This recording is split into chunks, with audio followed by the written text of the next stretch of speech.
Assalamu alaikum guys, my name is Dr. Hassan Yasin and today I am here with another video which is related to infectious disease. तो already दो videos जो है मैंने upload कर दी है infectious disease की, ये third video आ जाती है इन्फेक्शियस डिजीज़ के रिलेटेड। तो फर्स्ट ऑफ ऑल हमारे पास यहाँ पे एक केस दिया गया। So what we are going to do, we will try to diagnose this case and plus we will try to manage this case. So basically case जो है हमारे पास वो कुछ इस तरह से है। First of all I will read the case. So a 42 years old male who is HIV infected will be presented to the healthcare provider with complaint of low grade fever, dry cough, malaise and mild weight loss in the past month. He received HIV treatment, but physical examination shows palatal ulcer, hepatosplenomegaly, and CBC shows pancytopenia. What is the next step in management? तो management से पहले हम इसे diagnose करने की कोशिश करते हैं। तो फर्स्ट ऑफ ऑल जैसे मैंने आप लोगों को पहले बताया था कि हमने केस के अंदर मेन चीज़ें जो है वो देखनी है। सो हेयर पेशेंट जो है उसकी एज जो है 42 ईयर्स एज है, प्लस अपने कहते हैं वो बंदा जो है वो HIV इन्फेक्टेड है। कंप्लेंट्स जिनके साथ वो आया है उसके अंदर उसे लो ग्रेड फीवर है, ड्राई कफ है, मलेज या वीकनेस है and plus mild weight loss जो है उसके अंदर प्रेजेंट है। प्लस ये बंदा जो है HIV के लिए ट्रीटमेंट जो है वो हार्ड ट्रीटमेंट जो आ जाती है HIV की, विच में भी वी विल डिस्कस इन और फर्दर अपकमिंग वीडियोस, वो उसने स्टार्ट की हुई है। और जब हमने उस बंदे की क्लिनिक के अंदर फिजिकल एग्जामिनेशन की है at that time for things we have see that ये बंदा जो है इसके अंदर पैलेटल अल्सर जो है वो प्रेजेंट है, प्लस इसकी स्प्लीन और जो इसका लीवर है उसका साइज जो है वो इंक्रीज हो गया, हेपेटोस्प्लीनोमेगाली प्रेजेंट है। प्लस CBC की अगर बात की जाए तो उसके अंदर पैनसाइटोपिनिया जो है वो हमें नजर आएगा। मीन्स के जितना भी ब्लड सेल्स आ जाते हैं उन सब का जो काउंट है वो कम हो जाएगा। तो ये सारे सिनेरियो के साथ जब भी हमारे पास कोई पेशेंट आए तो it is a definite diagnose for the case of histoplasmosis. Histoplasmosis की अगर बात की जाए तो बेसिकली हिस्टोप्लाज्मोसिस जो है ये काइंड ऑफ फंगल इन्फेक्शन है and it is not only superficially but it can spread systematically also. And here for such kind of case how we are going to manage it, तो management के अंदर हम जहाँ पे amphotericin B जो है वो इस्तेमाल करेंगे, एम्फोटेरिसिन बी इस्तेमाल करेंगे, लेकिन यह है कि इसके साथ हम इट्राकोनाजोल ड्रग जो है वो भी इस्तेमाल करेंगे। लेकिन एम्फोटेरिसिन बी के बारे में हमें पता होना चाहिए कि इसके हमारे पास काफ़ी सारे साइड इफेक्ट्स आ जाते हैं, जैसे कि सबसे पहले यहाँ पे हमारे साइड इफेक्ट्स के अंदर चिल्स एंड राइगर जो है वो प्रेजेंट होंगी, फीवर जो है प्रेजेंट होगा, प्लस अपना कहते हैं इट इज़ नेफ्रोटॉक्सिसिटी जो है ये कॉज करेगा। मीन्स कि हमारी किडनी जो है उसे बहुत ही ज़्यादा डैमेज कर सकते हैं। तो इसलिए हम एम्फोटेरिसिन बी जो है इसका अल्टरनेटिव इस्तेमाल करने की कोशिश करते हैं, जो कि हमारे पास आ जाता है liposomal amphotericin. This drug liposomal amphotericin, इसकी अगर बात की जाए तो इसके साइड इफेक्ट जो है वो कम आ जाते हैं। प्लस ये वाला ड्रग जो है ये हम कहाँ से ड्राइव करते हैं, तो ये ड्रग जो है हम ये ड्राइव करेंगे एम्फोटेरिसिन बी जो है उससे। Okay, so for the histoplasmosis this case we should know about a pentad. Pentad क्या है हमारे पास कि बेसिकली फर्स्ट ऑफ ऑल कोई भी बंदा है उसके अंदर हिस्ट्री प्रेजेंट होगी HIV की हिस्ट्री प्रेजेंट है, प्लस उसके साथ 5 चीज़ें आ जाए। फीवर हो उस बंदे के अंदर, पैनसाइटोपिनिया हो मीन्स के सारे सेल काउंट जो है ब्लड सेल काउंट वो कम हो, इसके अलावा पैलेटल अल्सर प्रेजेंट है, हेपेटोस्प्लीनोमेगाली है एंड वेट लॉस है। तो ये जो है ये कंफर्म जो है डायग्नोस आ जाता है हमारे पास किसका, हमारे पास ये कंफर्म डायग्नोस आ जाता है हिस्टोप्लाज्मोसिस जो है उसका। Okay, now let's discuss another case of HIV। So next case हमारे पास कुछ इस तरह से है कि हमारे पास आएगा एक पेशेंट जिसकी 27 years old HIV infected male is going to be presented to the physician with fever, night sweats, cough and diarrhea. His CD4 cells was 25 mm3. CBC shows decreased HB and other investigations shows hypoalbuminemia and increased ALP or alkaline phosphatase. What is the best agent for management? So first of all इस case के अंदर भी पहले हम इसे diagnose करेंगे, after that we are going to go for the management. तो patient जो है उसकी एज है 27 है, प्लस अपने कहते हैं हिस्ट्री है उसके अंदर HIV की इन्फेक्शन की, मीन्स कि वो ऑलरेडी इन्फेक्टेड है HIV से। जब वो क्लिनिक के अंदर आते हैं तो उसके अंदर क्या क्या चीज़ें प्रेजेंट होती हैं, what are the complaints which he comes, तो उसके अंदर सबसे पहले जो है फीवर प्रेजेंट होगा, प्लस अपने कहते हैं नाइट स्वेट प्रेजेंट है, plus cough and diarrhoea present है। And when we are going to check is CD4 cells और the cluster of differentiation cells, तो वो हमारे पास जो है वो बहुत ही ज़्यादा कम है, which are 25 mm cube. Plus CBC के अंदर हम देखेंगे कि उसकी एचपी जो है वो भी बहुत ही ज़्यादा कम है, और अदर इन्वेस्टिगेशन के अंदर हमें पता चलेगा कि उस पेशेंट के अंदर जो एल्यूमिन जो है उसका लेवल जो है कम है, इसके अलावा एल्कलाइन फॉस्फेटेज जो है उसका लेवल ज़्यादा है। तो ये जो है ये सारी चीज़ें जो है ये सारा सिनेरियो जो है हमें इशारा करेगा किस टाइप पे कि इस पेशेंट के अंदर हमारे पास माइकोबैक्टीरियम एवियम कॉम्प्लेक्स जो है वो प्रेजेंट है। मीन्स के ये पेशेंट जो है ये हमारे पास मैक का पेशेंट है, और यहाँ पे for the treatment of MAC जो सा हम ड्रग इस्तेमाल करेंगे ये हम असिथ्रोमाइसिन जो है इस्तेमाल करेंगे। असिथ्रोमाइसिन जो है ये एक मैक्रोलाइड एंटीबायोटिक आ जाती है, एंड इसकी सिंगल डोज जो है वो एनफ होगी for the treatment of this MAC और mycobacterium avium complex. Okay, so next one in infectious disease, what we are going to discuss is it is about the sexually transmitted disease or the STDs। और STDs के अंदर सबसे पहले हम syphilis जो है उसके बारे में बात करेंगे। सो यहाँ पे हमारे पास एक केस दिया गया। केस के अंदर क्या होगा कि a young male came to the clinic with complaint of genital ulcer from last few days, and his other medical history was unremarkable. He has history of unprotected sexual intercourse, and on examination the ulcer is on penis and non-tender।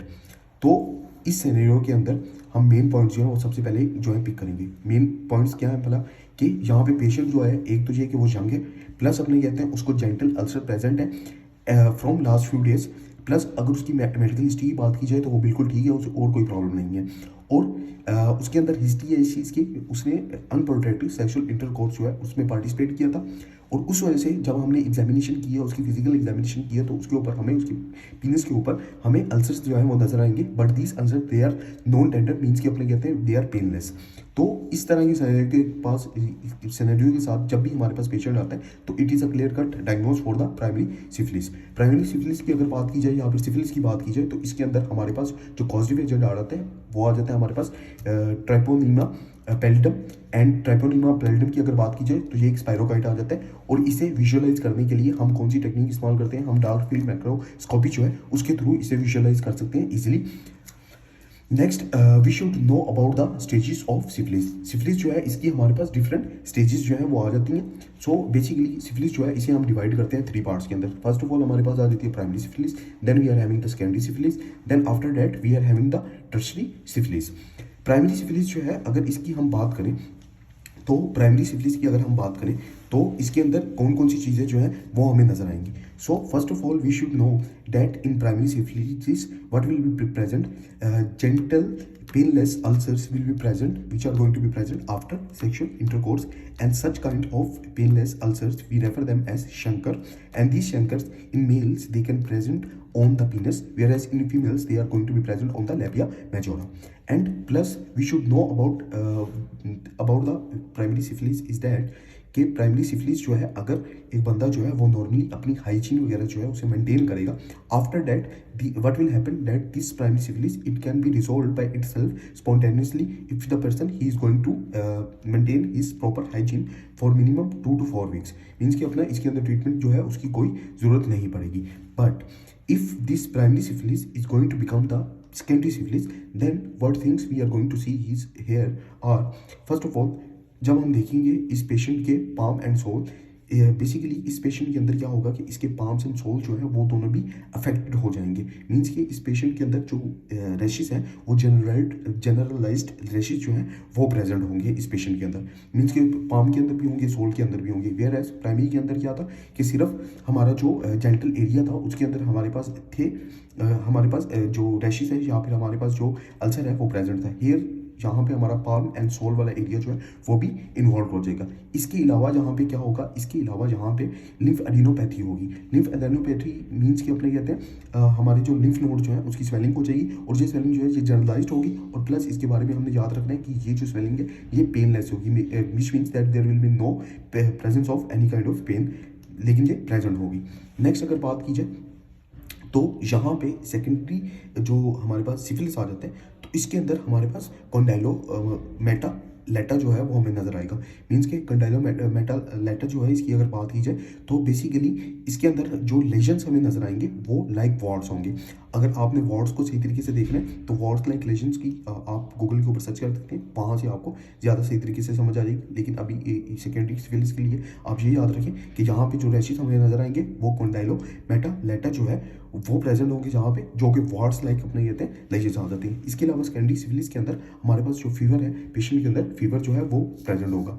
Next जो है हम बात करते हैं हमारे tertiary syphilis की। Means कि अगर सेकेंडरी सिफिलिस जो है उसे ट्रीट ना किया जाए तो it can be converted into tertiary syphilis, and this tertiary syphilis it is very very fatal you can say for the patient, because इसके अंदर डिफरेंट ऑर्गन्स जो है वो हमारे डैमेज हो सकते हैं। इसके अंदर हमारी ब्रेन जो है वो डैमेज हो सकती है, हमारा लिवर डैमेज हो सकता है, इसके अलावा हमारा कार्डियोवास्कुलर सिस्टम जो है वो इससे अफेक्ट हो सकता है। So talking about the tertiary syphilis, तो बेसिकली टर्शरी सिफिलिस की अगर बात की जाए तो इसके अंदर सबसे पहले जो है ये किसे इफेक्ट कर सकती है, ये हमारी ब्रेन को इफेक्ट कर सकती है। और ब्रेन की इफेक्ट की वजह से क्या क्या चीज़ें जो है हमें नजर आएंगी, या फिर हमारा सीनस जो है डिस्टर्ब होने की वजह से क्या क्या चीज़ें जो है हमें नजर आएंगी ऐसे पेशेंट के अंदर। सबसे पहली जो चीज़ है हमें पेशेंट के अंदर नजर आएगी, we call it the Argyll Robertson pupil. Argyll Robertson pupil, इसे हम दूसरे लफ्ज़ों के अंदर प्रोस्टिट्यूट आइस जो है वो भी कह सकते हैं। और for this thing also you can Google the image and you can see how this prostitute eyes और Argyll Robertson pupil is going to be looked in a tertiary syphilis patient. इसके अलावा जो हमारा जो आई है उसकी अकोमोडेशन की बात की जाए या फिर लेंस की अकोमोडेशन की बात की जाए तो अकोमोडेशन जो है वो इंटैक्ट होगी। मीन्स कि अपने कहते हैं लेंस की जो अकोमोडेशन है उसके अंदर कोई प्रॉब्लम नहीं होगी।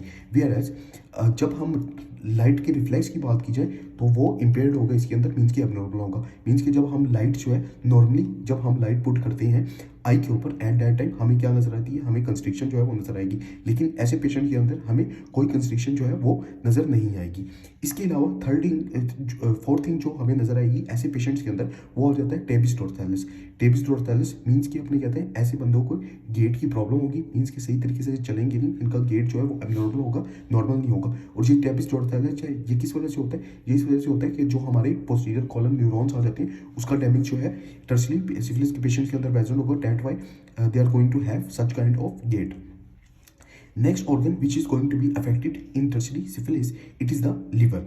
लिवर की अगर बात की जाए तो लिवर के अंदर अपने कहते हैं जॉन्डिस जो है वो प्रेजेंट होगी हमारे लिवर के अंदर। और प्लस अपने कहते हैं लिवर की प्रॉब्लम्स के अंदर फर्स्ट प्रॉब्लम जो है जॉन्डिस होगी। और प्लस अपने कहते हैं यहाँ पे हमें जो है नजर आएंगे गुमा सेल्स नजर आएंगे, यहाँ पर गुमा फॉर्मेशन आप इसे कह सकते हैं। इसके अंदर क्या होगा, ball like structure made up of inflammatory cells will be present. Means के हमारे पास एक बॉल हमें नजर आएगा, बॉल लाइक स्ट्रक्चर जो है हमारे लिवर के अंदर नजर आएगा, जो कि बना होगा किस चीज़ का, इन्फ्लेमेटरी सेल्स जो है उनका। जिस वजह से अपने कहते हैं इस गुमा फॉर्मेशन की वजह से हमारा जो लिवर है उसका फंक्शन जो है वो एबनॉर्मल होगा या फिर इंपेयर्ड होगा।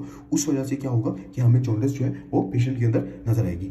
नेक्स्ट जो है हमारे पास जो ऑर्गन है हमारा या फिर सिस्टम है जो कि अफेक्ट होगा जी हमारा सीवीएस है। सीवीएस के अंदर क्या करेगी ये सिफिलिस, सीवीएस के अंदर ये एओर्टिक रिगर्जिटेशन जो है ये कॉज करेगा। और एओर्टिक रिगर्जिटेशन जो है इसके लिए आप हमेशा याद रखें कि इस पैथोलॉजी के अंदर हमारे पास जो साइन नजर आता है हमें अर्ली डायस्टोलिक मर्मर जो है इसकी फॉर्मेशन होती है एओर्टिक रिगर्जिटेशन जो है उसके अंदर। Okay, so next one in note we should know about the afferent fibres of light reflex and efferent fibres of right reflex. Means कि अपना कहते हैं जो लाइट रिफ्लेक्स जो है उसके अंदर रिएक्शन जो है वो कैसे होता है। अफिडेंट मीन्स कि अपना कहते हैं वो वाली फाइबर्स जो कि राइट रिफ्लेक्स को लेके जा रहे हैं कहाँ पे, हमारी ब्रेन की तरफ। So these are going to be the sensory fibres and this is going to be performed through the optic nerve. Means optic nerve जो है वो सेंसेशन लेके जा रही है लाइट की किसकी तरफ, हमारी सीएनएस की तरफ। whereas the afferent fibers for the light reflex which are going to be present here, या फिर अपने कहते हैं जो मोटर फाइबर्स आ जाती है यहाँ पे वो हमारे पास कौन सी आ जाती है, तो these are going to be these signals are going to be sent through the oculomotor nerve। Means कि oculomotor nerve जो है उसके थ्रू अपने कहते हैं ये वाले सिग्नल जो है जहाँ हम जाएंगे हमारी मसल्स की तरफ जाएंगे ताकि अपने कहते हैं वो रिएक्ट कर सकें अकॉर्डिंगली। ओके, नाउ नेक्स्ट आपको पीछे हमने बात की थी हमारे सेकेंडरी सिफिलिस के अंदर कि वहाँ पे अपना कोइंडलो लेटम जो है वो वाले लेजन्स बनते हैं which are like warts like lesion. तो जहाँ पे अपने कहते हैं मैं डिफ्रेंशिएट कर देता हूँ रियल वार्ड्स के अंदर और जो वार्ड्स लाइक लेजन्स हैं उनके अंदर। सो जेनेटिकल लेजन्स की बात की जाए तो इसके अंदर हमारे पास दो किस्म के आ जाते हैं। एक हमारे पास आ जाते हैं condylomata acuminatum, whereas the other ones these are the condylomata latum. Condylomata acuminatum की अगर बात की जाए तो these are the real warts, whereas the condylomata latum की अगर बात की जाए तो these are warts like lesions. अगर नेक्स्ट हम बात करें जो हमारे जो कॉन्डाइलोमेटा एक्यूमिनेटम में आ जाते हैं, जो हमारे रियल वार्ड्स हैं, इनकी अगर बात की जाए तो इनका कॉजेटिव एजेंट हमारे पास क्या आ जाता है? इनका पॉजिटिव एजेंट जो है हमारे पास वो ह्यूमन पेपिलोमा वायरस आ जाता है। ह्यूमन पेपिलोमा वायरस की अगर बात की जाए तो इसकी हमारे पास डिफरेंट स्ट्रेन जो है वो आ जाती है। तो यहाँ पे जो स्ट्रेन हमारे पास इन्वॉल्व होगी ये होगी हमारे पास HPV 6 and 11, human papilloma virus 6 and 11। Whereas यहाँ पे MCQs पॉइंट ऑफ व्यू से हमें ये याद रखना चाहिए कि HPV 16 and 18 these both kind 16 and 18 जो स्ट्रेन आ जाती है HPV की, these both are oncogenic and they are going to cause the cervical cancer in females. Next treatment की अगर बात की जाए हमारे कॉन्डाइलोमेटा एक्यूमिनेटम की, तो यहाँ पे ट्रीटमेंट के अंदर हम क्या क्या इस्तेमाल कर सकते हैं? सबसे पहले हम यहाँ पे क्रायोथेरेपी जो है वो इस्तेमाल करेंगे। क्रायोथेरेपी जो है इसे in different in other words हम फ्रीजिंग थेरेपी जो है वो भी कहते हैं। इसके अंदर हम आइस वगैरह जो है इस्तेमाल करेंगे। तो आइस वगैरह जब हम इस्तेमाल करेंगे इन वार्ड्स के ऊपर तो what will happen that these warts they are going to be squeezed. About next step in the treatment of our real warts और the condylomata acuminatum. So next we can use here the benzoyl peroxide. Benzoyl peroxide की अगर बात की जाए तो benzoyl peroxide it is going to cause the cell death. Plus, what we are going to do, we are going to apply 1 to 2 drops of benzyl peroxide and it will going to kill the ward cells here. Plus benzyl peroxide की अगर बात की जाए तो इसके अंदर जो problem आ जाती है वो ये आ जाती है कि it is also going to burn the normal skin. तो नॉर्मल स्किन जो है उसे भी अफेक्ट करेगा। तो इसलिए हमें बहुत ही ज़्यादा बहुत ही एहतियात के साथ बेंजाइल पेरोक्साइड जो है इस्तेमाल करनी पड़ती है वार्ड्स के ऊपर, क्योंकि अगर ये नॉर्मल स्किन के ऊपर गिरेगा तो it is going to cause their burn. Next जो आ जाता है हमारे पास वो आ जाती है सर्जिकल एक्सिशन। तो through the surgical excision also we can remove the condylomata acuminatum. Okay, so next one हम बात करें अगर कॉन्डाइलोमेटा लेटम की, तो these are warts like lesions. Warts like lesions आ जाती है, ये रियल वार्ड्स जो हैं वो नहीं होती। रियल वार्ड्स जो है वो हमारे वायरस कॉज कर रही है, वेयर एज ये अपना जो वार्ड्स लाइक लेजन्स हैं these are going to be caused by a bacteria which is treponema pallidum bacteria, जो कि अपने कहते हैं सिफिलिस भी कॉज करता है। एंड प्लस ये बैक्टीरिया जो है ये एक स्पाइरोकाइट आ जाता है। और इसकी अगर ट्रीटमेंट की बात की जाए तो ट्रीटमेंट के अंदर इसके हम एक जो है वो बेंजाथीन पेंसिलिन जो है वो इस्तेमाल करेंगे in IM form, intramuscular form. और बेंजाथीन पेंसिलिन की अगर हम बात करें तो it is a long acting penicillin, means कि इसकी 1 डोज जो है it is going to work for 4 weeks. तो एक डोज जो है वो काफ़ी होगी कितने के वीक्स के लिए? 4 वीक्स के लिए। और अगर किसी पेशेंट के अंदर ट्रीटमेंट जो है वो बेंजाथीन पेंसिलिन जो है हम इस्तेमाल करेंगे। But if the patient he is allergic to penicillin then in such scenario what we are going to do, in such scenario we can use the tetracycline और डॉक्सीसाइक्लिन। टेट्रासाइक्लिन और डॉक्सीसाइक्लिन की अगर बात की जाए तो they are the type of tetracycline drugs. And plus इन drugs की अगर बात की जाए तो ये जो ड्रग्स हैं ये सेव होती है interior impairment also, because they are going to be excreted through the bile in stool. और प्लस इनकी डोज की अगर बात की जाए तो 1 into BD for 14 days we are going to use these drugs. तो ये था आज का lecture. I hope this video was informative for you. Allah हाफिज़ टू ऑल ऑफ यू।